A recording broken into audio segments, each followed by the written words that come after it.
Luto po ako ng labong with Mickey. Ayan na po, bawang sibuyas. Labong, pinakuluan ko na po. Ayan, kasi ano siya, oh, hiwa-hiwa. Ayun, ganyan ba. Kaya maganda pag may Mickey. Igigisa ko po siya sa makarel. Makarel pala, makarel. Ayan, makarel at isang Knorr cubes pork. Kaya yan, malinam-nam yan. Ayan na po ang makarel. Ilagay ko na po yung patis. Ilagay ko na po yung cubes, small cubes. Ayan, yung mag-guhit-guhit na lang po.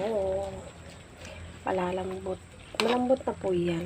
Pakuluin na ng konti. Lagay na natin yung Mickey. Done.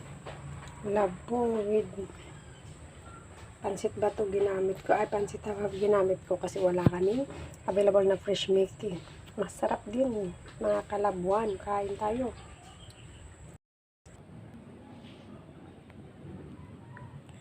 Labong with Mickey. Kainan na.